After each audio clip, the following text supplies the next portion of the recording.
Hello there, fellow model railroaders. Okay, you're looking at a Broadway Limited Imports ATSF or Santa Fe 282 Mikado, and I'm changing this out from the Paragon 4 decoder to a Tsunami TSU-2200.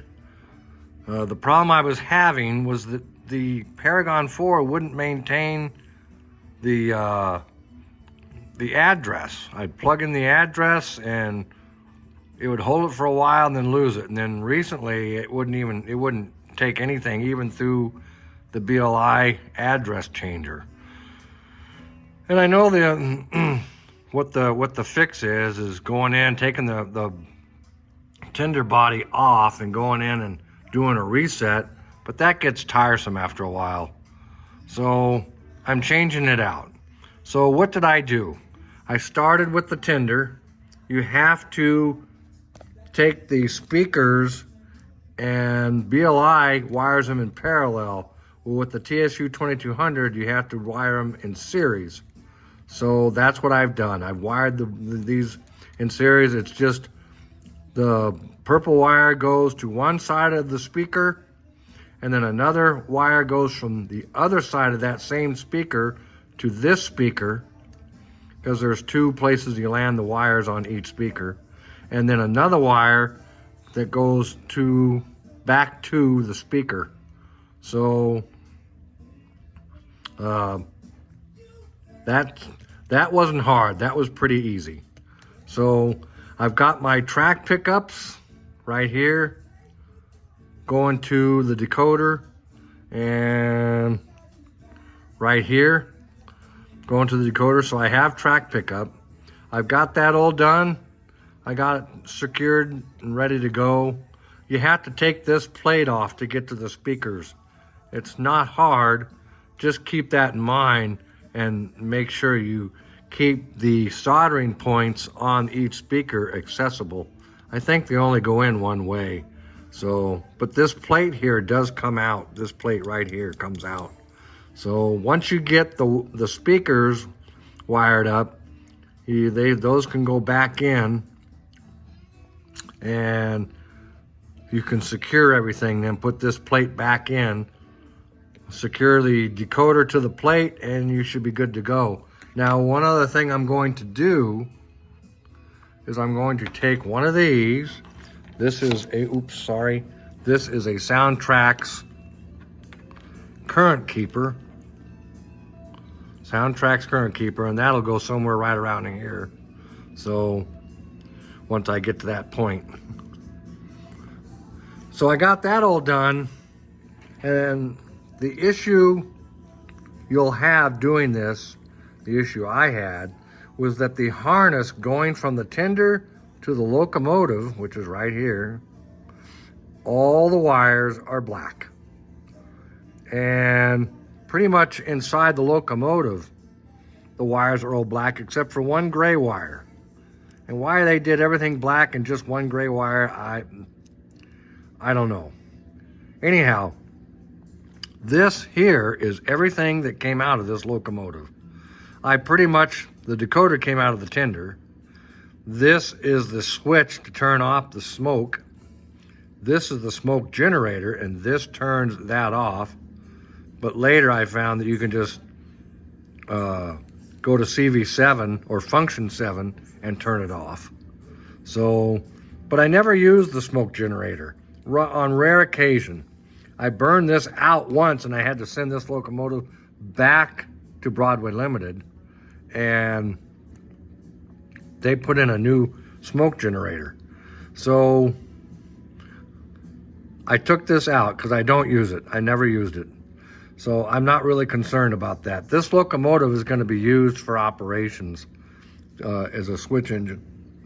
So, and by the way, this locomotive, this version, is the switching version that Santa Fe had because of the running boards on the snow plow and the tender, and an additional light on the tender as well. But at any rate, after getting some more information off the Groups IO Broadway Limited group, I took everything out.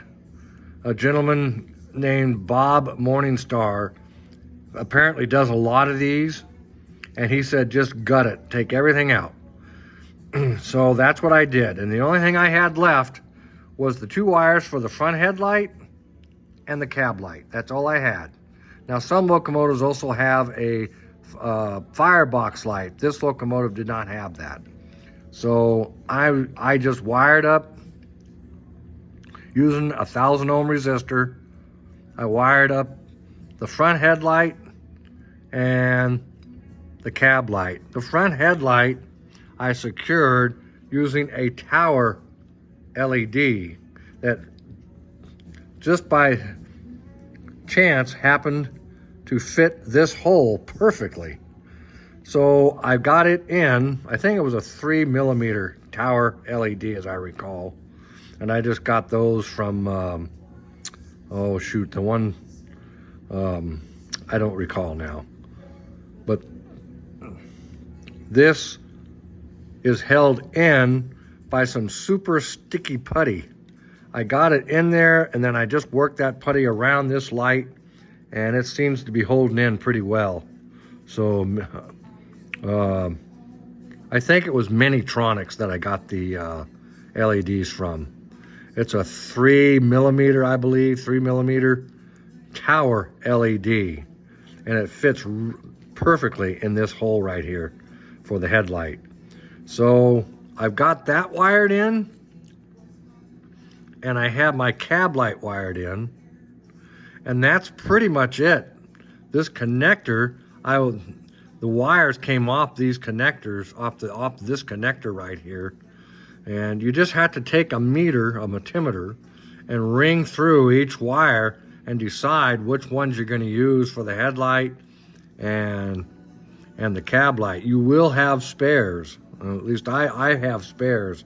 So this is my dope sheet right here, and this wire here, this here will be the gray wire. That'll be the gray wire for the motor negative. And I have the orange wire, and then I have, I believe the ground wire is the brown wire, which is now the ground wire, or the function lead for the cab light. So I don't have that written down, but BLI also had 2 track pickup wires coming from the tender to the locomotive, and that was to power roll this. That was, don't let this spook you. And the gentleman that helped me on the Groups IO said it's going to look like a mess, but just pull it all out, everything. And you should have only the wires for the headlight, cab light, and if you have a firebox, then the firebox. But this locomotive doesn't have a firebox. That's the flickering light that you see down here to simulate the firebox flickering. So, which happens on a steam locomotive. So this locomotive doesn't have that. My only concern was the headlight and the cab light, and that's it. So this body right here, once I took everything out and I did the headlight and the cab light, got that all figured out. I got everything wrung out, by the way. And also, I want to share with you an issue I had. Because these wires are all black, I couldn't use a whiteout marker. One of these here. One of these. It didn't work. It just didn't work. The wires are not wide enough for the little ball on that pin to grip to, and I couldn't make it work. So I just took small pieces of wire of different colors, and as I wrung each wire out from this connector to the end of these wires and determined what wire I wanted to use for what, like this is going to be the common wire coming from the headlight and the cab light. From this connector, I clipped that wire off and I took a piece of blue wire, 22 gauge I think, or 26 gauge, and just wrapped it around this wire, and that indicates to me this wire goes to the blue wire on the decoder. Same with the white wire for the rear headlight, and the orange wire for the positive lead on the motor, and I have my gray wire here somewhere. Well, I've already got that hooked up. So as you can see, and I took a piece of shrink wrap or shrink tubing, as the video said on the SoundTraxx video, and this is to help the wires stay out of the way when you put the shell back on. So that seems to be working pretty good. So once I get that all in, now that this wire is soldered and ready to go, I'll just take and untwist this and get it out of the way. I'll take these small pieces of wire identifiers off. So I still have some work in front of me. I got to hook up my white headlight, which is the front headlight, the rear headlight, which is this one right here.